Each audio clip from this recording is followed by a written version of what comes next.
नमस्कार, मी प्राजक्ता तांडेल. बुलेटिनमध्ये आपलं सगळ्यांचं स्वागत. आणि बातमीपत्राच्या सुरुवातीला एक मोठी बातमी. मुंबई महानगरपालिकेचे आयुक्त इक्बाल सिंग चहल यांना ईडीनं समन्स बजावलेलं आहे. सोमवारी 16 तारखेला त्यांना चौकशीसाठी ईडी कार्यालयात हजर राहण्यास सांगण्यात आले. संजय राऊत यांचे मित्र सुजित पाटकर आणि इतरांविरोधात नुकत्याच नोंदवण्यात आलेल्या मनी लॉन्ड्रिंग प्रकरणात हे समन्स बजावण्यात आले. कोरोना काळात वैद्यकीय उपकरण खरेदी प्रकरणात हे समन्स बजावण्यात आल्याची माहिती आहे.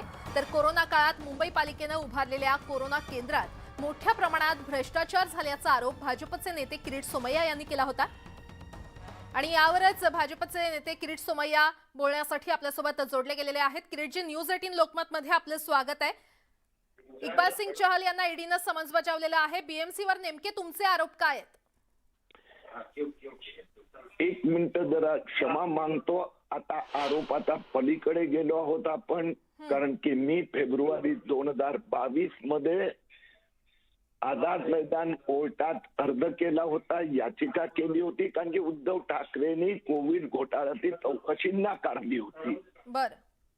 आणि मग नंतर आझाद मैदान न्यायालयाने आदेश दिले आणि त्या आदेशामुळे मग आझाद मैदान पोलीस स्टेशन मुंबई पोलिसांनी FIR ऑगस्ट महिन्यात नोंदवली. आता FIR वर चौकशी सुरू झाली तर मुंबई महापालिकेचे आयुक्त इक्बाल चहल यांनी इन्कम टॅक्सला डॉक्युमेंट नाकारले, ईडीला नाकारले, मुंबई पोलिसला नाकारले, त्यांनी कंपनी मंत्रालयाला पण नाकारलं.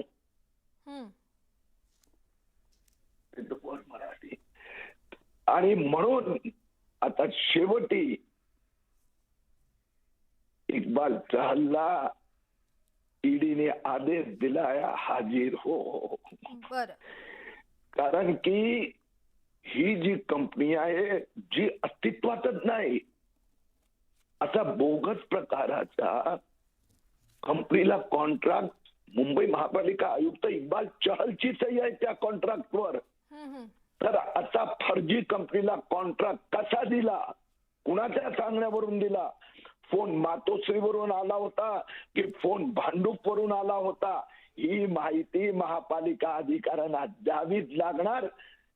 कोविड घोटाळा, हजारो कोविड पेशंटची खेळ करणारा या बोगस कंपनी, त्याचे मालक सुजित पाटकर आणि त्याचे बेनामी पार्टनरला हिशोब द्यावा लागणार. बरं सोमय्याजी, मात्र या चौकशीतून काही मोठी नावं, काही नवं समोर येईल असं वाटतंय? सरळ आहे. 100 कोटी मिळाले, कॉन्ट्रॅक्ट होते, कोट्यावधी रुपये बँकेत गेले आहेत. त्या बँकेतून पुढे पैसे उद्धव ठाकरेचा कोणत्या राईट हँडच्या खात्यात गेले त्या राईट हँडला माहित आहे आणि म्युनिसिपल कमिशनरला माहित आहे. त्यांनी या बोगस कंपनीला कॉन्ट्रॅक्ट कसा दिला ते त्यांनी सांगावं लागणार. कोणालाही मुक्ती नाही. ह्या महापालिका आयुक्तांचं हिम्मत बघा, कॅग ऑडिटरला सांगतात, लिगल नोटीस पाठवतात. ईडी, इन्कम टॅक्स, कंपनी मंत्रालय, मुंबई पोलीस सगळ्यांना डॉक्युमेंट 140 दिवस झाले न्यायालयाने आदेश दिला होता, तरीही हिशोब सगळ्यांचे घेतले जाणार, जे चोरी लबाडी करणाऱ्यांचे पण आणि त्यांना पाठीशी घालणाऱ्यांना पण. बरं.